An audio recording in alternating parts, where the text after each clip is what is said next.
Bienvenidos a nuestra inmersión en uno de los misterios más escalofriantes de la historia.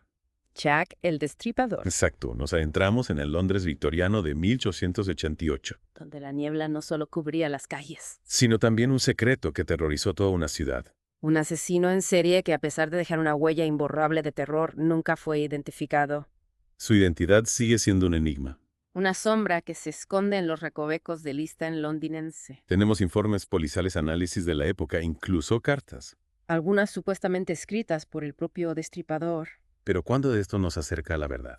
En esta inmersión vamos a desentrañar las pistas, analizar el contexto y tratar de comprender cómo este asesino sembró el terror en Whitechapel. Y capturó la imaginación del mundo durante más de un siglo. Lo fascinante y a la vez frustrante es la brutalidad de los crímenes. Y el misterio que los envuelve. Los asesinatos fueron atroces, cada uno con una violencia particular. Pero ya que el destripador se desvaneció en la niebla tan rápido como apareció. Comencemos por Whitechapel, en 1888, el escenario de estos crímenes. ¿Qué te puedo contar sobre este lugar? Bueno, pues todo lo que sepas mejor. Whitechapel era un distrito abarrotado, un hervidero de pobreza y desesperación. La sobrepoblación, las condiciones miserables. El alcoholismo y la prostitución eran rampantes. Imagínate. La policía estimaba que había 62 burdeles y 1,200 prostitutas solo en Whitechapel. Un caldo de cultivo perfecto para la criminalidad. Sin duda. Y en este contexto, Jack, el destripador, eligió a sus víctimas mujeres que ya vivían al margen de la sociedad. Exacto, las víctimas del Destripador eran mujeres vulnerables, la mayoría prostitutas que ya enfrentaban una vida precaria. Sus asesinatos, además de ser tragedias individuales, reflejan las desigualdades sociales. Y la vulnerabilidad de ciertos grupos en la época victoriana. Se habla de los 5 canónicos. ¿Quiénes eran estas víctimas y qué hace que sus asesinatos sean tan singulares? Es una buena pregunta. Los 5 canónicos son los asesinatos que la policía, con base en la evidencia, atribuye con mayor certeza a Jack el Destripador. Mary Ann Nichols, Annie Chapman, Elizabeth Stride, Catherine Eddowes y Mary Jane Kelly. Todas asesinadas en un periodo de 3 meses. Con la garganta cortada y la mayoría con terribles mutilaciones abdominales. Escalofriante, la precisión de los cortes, la extirpación de órganos. Apuntan a que el asesino tenía algún conocimiento de anatomía. Es lo que parece, ¿no? Precisamente ese detalle ha alimentado muchas teorías sobre la profesión del destripador. Un carnicero. Un médico, Es aquí donde entra el Dr. Thomas Bond. uno de los primeros en elaborar un perfil criminal en la historia. Interesante. Bond describió al destripador como un individuo solitario con posibles episodios de manía homicida o erótica. Basándose. El análisis de las heridas y la ausencia de otro móvil aparente. Ya veo. ¿Y qué tan revolucionario fue este perfil para la época? El perfil de Bond fue realmente innovador. ¿En qué sentido? Hasta ese momento, las investigaciones se centraban principalmente en la evidencia física. Bond introdujo la idea de que la mente del criminal, su psicología, era crucial para entender y resolver un crimen. Tiene sentido. Su perfil ayudó a dirigir la investigación hacia un tipo específico de individuo. Un avance significativo para la época. Sin duda. Pero a pesar de todas las teorías y del perfil de Bond, nunca se pudo identificar al destripador. Es cierto. ¿Qué nos dicen los registros sobre la investigación policial? La investigación fue exhaustiva, pero en última instancia infructuosa. ¿En qué sentido? La policía interrogó a más de 2,000 personas, investigó a cientos de sospechosos. Las pistas se desvanecían en la niebla de Whitechapel, Y para aumentar la frustración surgieron las cartas. algunas supuestamente escritas por el propio Jack el Destripador. Las cartas, un elemento que sin duda añadió más misterio al caso. Sin duda. Hablemos de ellas. ¿Qué sabemos de estas cartas? Las cartas son fascinantes, pero también problemáticas. ¿Por qué? Algunas se consideran auténticas, otras probablemente sean engaños. La más famosa, desde el infierno, incluso incluía un fragmento de riñón humano. Aunque nunca se pudo confirmar su procedencia. Correcto. ¿Cómo impactaron estas cartas en la investigación y la percepción pública del caso? Las cartas aterrorizaron a la población. Imagínate abrir el periódico y leer las palabras, las amenazas del propio asesino. La prensa sensacionalista, por supuesto, se aprovechó de la situación publicando titulares cada vez más alarmantes. La ciudad estaba paralizada por el miedo. Así es. En medio de ese pánico surge el Comité de Vigilancia de Whitechapel. ¿Quiénes eran? Buena pregunta. Eran ciudadanos comunes y corrientes hartos de la ineficacia policial que decidieron tomar cartas en el asunto. ¿Comerciantes, trabajadores, vecinos? Unidos para patrullar las calles, buscar pistas y ofrecer recompensas. Una muestra del miedo. Pero también de la solidaridad que generaba el caso. Impresionantes ciudadanos arriesgando su propia seguridad para intentar detener al monstruo que acechaba en las sombras. Exacto. Pero ¿qué hay de la policía? ¿Cómo reaccionaron a la aparición de este comité? Porque imagino que no les haría mucha gracia. La policía, por supuesto, no veía con buenos ojos la interferencia de comité. Claro. La presión pública, sin embargo, era enorme. ¿Hasta qué punto? La reina Victoria incluso sugirió que el asesino podría ser un carnicero o un ganadero llegado en barco desde Europa continental. Incluso la realeza estaba al tanto del caso. Así es, la magnitud del caso era enorme. Desde luego. La aparición del comité de vigilancia puso de manifiesto la incapacidad de la policía para capturar al destripador. La presión sobre Scotland Yard era inmensa, Sin duda. pero las pistas seguían siendo escasas y confusas. Así es. Y mientras tanto el terror continuaba. Por desgracia. Hablemos de las víctimas. Podemos profundizar en cada uno de los 5 asesinatos canónicos. Claro que sí, empecemos por Marianne Nichols. La primera víctima canónica. Exacto, la encontraron sin vida en Bucks Row con la garganta cortada y el abdomen brutalmente mutilado. Su muerte marcó el inicio de una serie de asesinatos que sumirían a Whitechapel en el más profundo terror. Sin ¿Qué de la segunda víctima, Annie Chapman?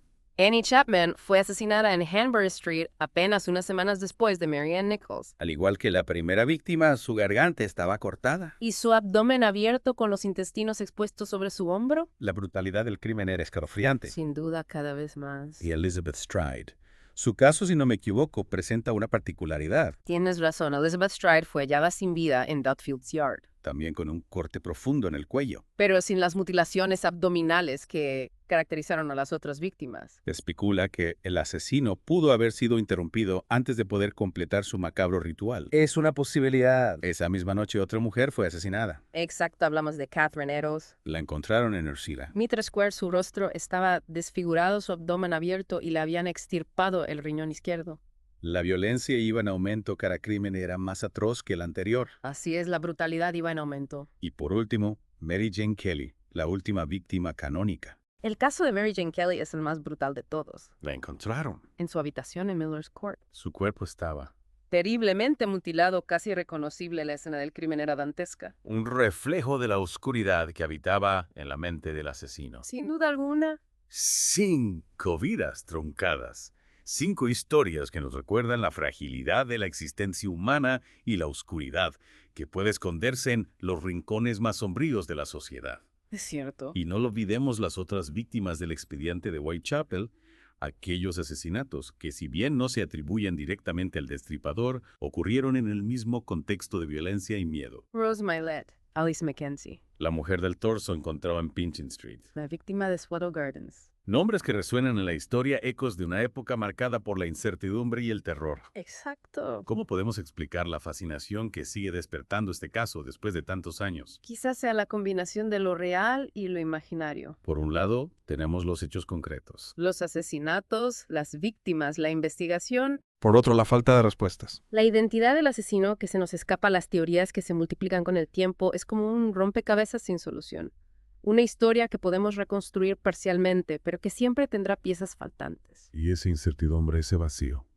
Es lo que alimenta nuestra imaginación, lo que nos lleva a especular, a buscar respuestas en las sombras. Hablando de sombras, mencionaste las cartas atribuidas al destripador. ¿Qué papel jugaron en la construcción del mito? Buena pregunta. Las cartas, con su lenguaje provocador y amenazante, contribuyeron a crear una imagen aún más terrorífica del asesino. La carta, querido jefe, donde se usa por primera vez el apodo Jack el Destripador. La postal Sosie Jackie, con su tono burlón, la carta desde el infierno, con su macabro contenido. Cartas que alimentaron el pánico que convirtieron al Destripador en una especie de fantasma omnipresente. Un monstruo que podía escribirte desde la oscuridad. Y que además generaron un debate sobre su autenticidad. Un debate que continúa hasta nuestros días. ¿Eran realmente escritas por el asesino? ¿O eran obras de bromistas o periodistas buscando notoriedad? Otro misterio dentro del misterio. Así es. ¿Qué nos puedes contar sobre los métodos que se utilizan para analizar la autenticidad de estas cartas? El análisis de las cartas es un proceso complejo que involucra a diferentes expertos. Por ejemplo, Los grafólogos analizan la escritura a mano buscando patrones y peculiaridades que puedan vincular la carta a un sospechoso. Los lingüistas lingüistas forenses estudian el lenguaje utilizado, el estilo, la gramática, la evaluación de palabras, buscando pistas sobre la educación, el origen geográfico o la personalidad del autor. También se realizan análisis químicos para determinar la edad de la tinta y el papel y análisis de ADN para buscar rastros biológicos del autor. Entonces es como una investigación dentro de la investigación, con expertos de diferentes disciplinas trabajando para desentrañar la verdad detrás de las cartas. Exactamente, y es precisamente esa falta de respuestas definitivas, esa mezcla de hechos, especulaciones y misterios, lo que hace que el caso de Jack el Destripador sea tan fascinante. Cada nueva teoría, cada nuevo análisis nos acerca un poco más a la verdad, pero al mismo tiempo parece alejarnos del misterio. Es un laberinto de pistas y especulaciones, una historia que sigue cautivando a investigadores, historiadores y aficionados por igual. Una historia que nos recuerda que la verdad a veces se esconde en la niebla, esperando ser descubierta quizás en algún detalle pasado por alto, en alguna conexión aún por establecer. Y hablando de detalles pasados por alto y conexiones por establecer, la pregunta que todos nos hacemos. ¿Quién era Jack el Destripador? A lo largo de los años se han barajado muchos nombres, ¿verdad? La lista de sospechosos es interminable: artistas, doctores, carniceros, barberos, incluso miembros de la realeza. Con los nombres como van. Montague Druid o Aaron Kosminski fueron investigados por la policía en su momento, sin resultados concluyentes. Otros que vamos a decir. Walter Sickert o el príncipe Alberto Víctor son producto de teorías más recientes, a veces basadas en interpretaciones especulativas de la evidencia. ¿Y qué hay de las nuevas tecnologías? Se ha intentado usar análisis de ADN para resolver el misterio. Se han realizado algunos intentos, el más famoso en 2014, con un chal supuestamente encontrado junto al cuerpo de Kathy Nedos. Ajá. El análisis apuntaba a Aaron Kosminski, un barbero polaco que vivía en Whitechapel. Figuraba entre los sospechosos de la policía. Sin embargo, los resultados fueron ampliamente cuestionados por la comunidad científica. ¿Por qué? Debido a la posibilidad de contaminación de la muestra. Entonces, estamos condenados a que la identidad de Jack el Destripador permanezca para siempre en el misterio. Es una posibilidad real, a menos que surja una nueva evidencia contundente, un documento perdido o un testimonio inédito. El caso de Jack el Destripador podría convertirse en un enigma sin solución. Lo que sí es seguro es que la historia de Jack el Destripador ha dejado una huella imborrable en la cultura popular, libros, películas, series de televisión. La fascinación por este asesino parece no tener fin. Es cierto. Jack el Destripador se ha convertido en un arquetipo, un símbolo del mal acechando en la oscuridad.